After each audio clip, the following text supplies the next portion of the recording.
बिस्मिल्लाहिर्रहमानिर्रहीम। अस्सलाम वालेकुम व्यूवर्स, कैसे हैं आप सब लोग? उम्मीद है खैरियत से होंगे। मैं भी खैरियत से हूँ। आज मैं लेकर आई हूँ चाय के होटल वाले पराठे की रेसिपी। और ये पराठा जब आप लोगों को बनाना सिखाऊंगी ना, सबसे खास बात ये होगी कि बहुत ही क्रिस्पी बन के तैयार होगा और बिल्कुल इसका टेस्ट आपको बाजार जैसे पराठे की तरह ही लगने वाला है। चलें रेसिपी को स्टार्ट करते हैं। ये मैंने नॉर्मल टैप वाटर लिया है और ये आपने ग्राम्स में मेजर करना है। तो यहाँ मैंने लिए हैं 280 ग्राम, ये नॉर्मल टैप टैप वाटर मैंने लिया है। अब इसके अंदर मैं ऐड कर रही हूँ नमक, और नमक हम इसके अंदर ऐड करेंगे 2 टीस्पून। और अब इसके अंदर हम चीनी ऐड कर देंगे, 2 टेबल स्पून इसके अंदर चीनी जाएगी। अब इन सब चीजों को हम अच्छे से मिक्स कर लेंगे। हमें चीनी और नमक को पानी के अंदर अच्छे से डिजोल्व कर लेना है। अब इसके अंदर जो आटा जाएगा वो जाएगा 600 ग्राम, और ये मैंने आटा लिया है फाइन आटा। ये पराठों के लिए इस्तेमाल होता है। जितने भी आप होटल वगैरह के पराठे खाते हैं ना, उसके अंदर यही वाला आटा वो लोग यूज करते हैं। इसे फाइन आटा कहते हैं। आप शॉप वाले से कहिएगा तो वो आपको फाइन आटा दे देगा। तो ये व्हाइट कलर का बिल्कुल फाइन आटा होता है, आप यही यूज कीजिएगा। और इसके अंदर जाएगा ग्लूकोज, और ग्लूकोज इसके अंदर जाएगा 2 टेबल स्पून। ये देख लीजिए, मैं ये डब्बे वाला यूज कर रही हूँ ग्लूकोज, और जो बाजार वाले यूज करते हैं ना, वो यूज करते हैं खुला वाला। तो वो भी आसानी से अवेलेबल होता है। हमें जाहिर है थोड़ी सी क्वांटिटी में पराठे बनाने हैं, तो हम ये डब्बे वाला यूज कर लेते हैं और जायके में कोई फर्क नहीं आएगा, दोनों सेम ही चीजें होती हैं। तो ये हम 2 टेबल स्पून इसके अंदर ऐड कर देंगे। और अब इसके अंदर मैं घी ऐड कर रही हूँ, तो घी इसके अंदर जाएगा 4 टेबल स्पून। अब इन सब चीजों को हम अच्छे से आटे के अंदर मिक्स कर लेंगे। अब जो पानी के अंदर हमने नमक और चीनी मिक्स करके रखी थी ना, उसी वाले पानी से हमें आटे को अच्छे से गूंद लेना है और हमें इसकी सख्त सी डो तैयार कर लेनी है। कोशिश कीजिएगा ये जो पानी की क्वांटिटी मैंने आपको बताई है ना, बस इसी क्वांटिटी के अंदर अंदर आपने इसको आटे को गूंदना है। और थोड़ा बहुत अगर लास्ट में पानी की जरूरत पड़े तो सिर्फ छींटा मारने के लिए हम पानी का इस्तेमाल कर लेंगे। वरना आपने यही कोशिश करनी है कि इतने ही पानी में आपने आटे को गूंदना है। और ये देखिए थोड़ा सा पानी बच गया है लास्ट में, और इसे भी मैं छिड़क छिड़क कर और इसे यूज कर लूंगी। और मैंने पूरा उसी पानी से मैंने ये जो आटा है ये गूंदा है। बस लास्ट में हल्का सा छींटा मारने के लिए आप पानी मजीद थोड़ा सा ले सकते हैं, लेकिन ज्यादा मत लेइएगा। जब आटा बिल्कुल मुलायम सा हो जाए, बिल्कुल नरम सा हो जाए, ये देखिए ऐसा चिकना आटा जब हो जाए ना, तो बस ये डो हमारी रेडी हो चुकी है। इसके हम पेड़े बना लेंगे, और 120 ग्राम का यहाँ पर हम एक पेड़ा बनाएंगे।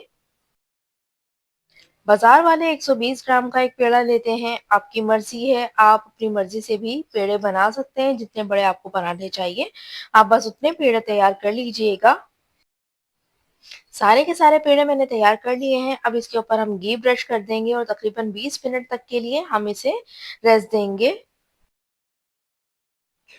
20 मिनट हो चुके हैं। अब इसे हम बेलना स्टार्ट करेंगे। तो सबसे पहले हम काउंटर पे घी लगा लेंगे और इसे हम बेलना स्टार्ट करेंगे।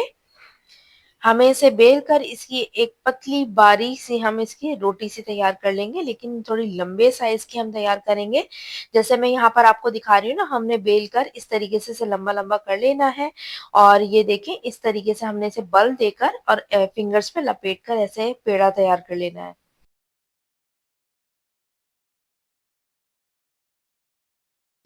ये देखें बस इस तरीके से ही हमने दूसरे भी पेड़े तैयार कर लेने हैं। तो सबसे पहले हमें क्या करना है कि सबसे पहले हम रोटी को बारीक बेल लेंगे और लंबा-लंबा सा बेल लेना है हमें। जितना आप इसे पतला करेंगे ना, उतना ही क्रिस्पी ये पराठा बनकर तैयार होगा। लंबा-लंबा बेलने के बाद ये देखिए जिस तरीके से मैं आपको यहाँ पर दिखा रही हूँ ना, आपने बस इस तरीके से इसे उठाना है और फिंगर पे लपेट लेना है। तो ये देखिए कितना अच्छा परफेक्ट सा ये पेड़ा तैयार हो चुका है। ये देखिए बाकी के भी मैंने पेड़े इसी तरीके से तैयार कर लिए हैं। और अब इसके ऊपर हम घी ब्रश कर देंगे।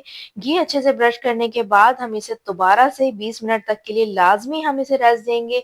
आपने लाजमी इसे रेस्ट देना है, तभी जाके पराठे बहुत अच्छे तरीके से मिलेंगे और बहुत अच्छे तैयार होंगे।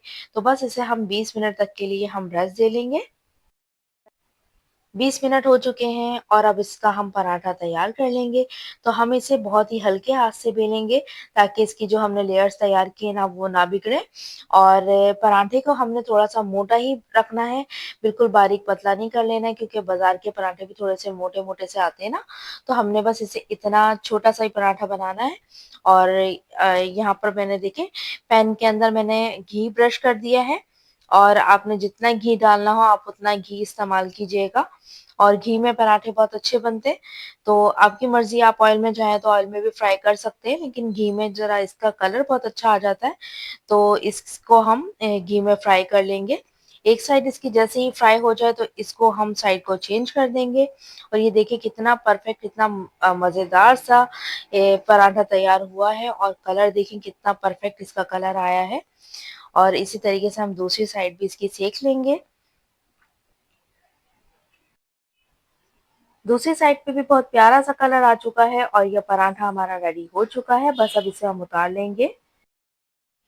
इसी तरीके से हम बाकी के पराठे भी रेडी कर लेंगे। तो मैं यहाँ पर आपको एक और पेड़े से पराठा तैयार करके दिखा देती हूँ। ये देखिए हमने सबसे पहले घी लगा लेना है काउंटर पे और इसे हमें मोटा-मोटा सा बेल लेना है और हल्के हाथ से बेलना है इसे और ये देखिए छोटा-सा हमें पराठा तैयार कर लेना है। साइज़ आपके अपने ऊपर डिपेंड करता है आप कितना बड़ा पराठा खाना चाहते हैं तो आप अपने हिसाब से बना लीजिएगा और इसे हम फ्राई कर लेंगे। जैसे ही एक साइड इसकी फ्राई हो जाएगी तो फिर हम दूसरी साइड इसकी फ्राई कर लेंगे और यहाँ मैं घी में फ्राई कर रही हूँ इसे। आपकी मर्ज़ी है आप ऑयल में फ्राई करना चाहें तो ऑयल में भी कर सकते हैं। और ये देखिए पराठा रेडी हो चुका है और दोनों साइड पे बहुत ही प्यारा सा कलर आ चुका है और हम इसे अब उतार लेंगे।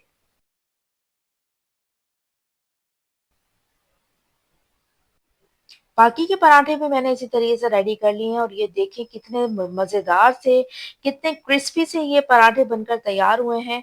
आपको खाने में तो ये बहुत ही पसंद आएँगे और आपको ये लाइट वेट भी फ़ील होंगे। आपको लगेगा कि जैसे बाज़ार के तो पराठों में थोड़ा-सा हमें फ़ील होता है ना खाने के बाद कि कुछ भारी-भारी सा फ़ील होने लग जाता है। तो लेकिन इसको खाने के बाद आपको ऐसा बिल्कुल महसूस नहीं होगा। आपको ये पराठा बहुत ही हल्का लाइट वेट सा फ़ील होगा और बहुत ही मज़ेदार लगेगा। तो मुझे अपने कमेंट से ज़रूर बताइएगा कि ये रेसिपी आपने ट्राई की तो कैसी बनी? चैनल पे नए हैं तो सब्सक्राइब करना मत भूलिएगा। अल्लाह हाफ़िज़।